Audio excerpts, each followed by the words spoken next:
ఒక రాజు దగ్గర ఒక 10 అడవి కుక్కలు ఉండేవి. ఎవరైతే ఆ రాజ్యంలో ఒక చిన్న తప్పు చేస్తారో వాళ్ళని ఆ కుక్కలకి ఆహారంగా వేసేసేవాడు ఆ రాజు. ఒక రోజు తన దగ్గర పనిచేసే ఒక సేవకుడు ఒక చిన్న తప్పు చేస్తాడు. అది గమనించిన రాజు వెంటనే తన సైనికుల్ని పిలిచి వీడిని కుక్కలకి ఆహారంగా వేయండి అని ఆజ్ఞను ఇస్తాడు. ఆ సేవకుడు ఏడుస్తూ, నేను మీ దగ్గర 10 సంవత్సరాలుగా పనిచేస్తున్నాను, మీరు నాకు ఇచ్చే శిక్ష ఇదా అని బాధపడతాడు. నాకు ఒక 10 రోజులు గడువు ఇవ్వండి అని అడుగుతాడు. సరే అని ఆ సేవకుడు కోరికను అంగీకరిస్తాడు రాజు.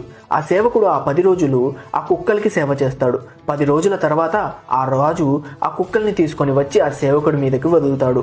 ఆ కుక్కలు చాలా ప్రేమతో సేవకుడి దగ్గరికి వస్తాయి. అప్పుడు అతను, నేను ఈ కుక్కలకి కేవలం 10 రోజులు సేవ చేశాను, అవి నా మీద ఇంత ప్రేమ చూపిస్తున్నాయి, నేను చేసిన సేవను మరిచి మీరు నాకు మరణ శిక్ష వేశారు అంటాడు. అప్పుడు ఆ రాజు తన తప్పును తెలుసుకుంటాడు. మనం మనుషులం, ఖచ్చితంగా ఏదో ఒక చిన్న తప్పు చేస్తాం. చిన్న తప్పుల్ని దృష్టిలో పెట్టుకొని మనకి దగ్గరగా ఉన్న వాళ్ళని ఎప్పుడూ దూరం చేసుకోకండి.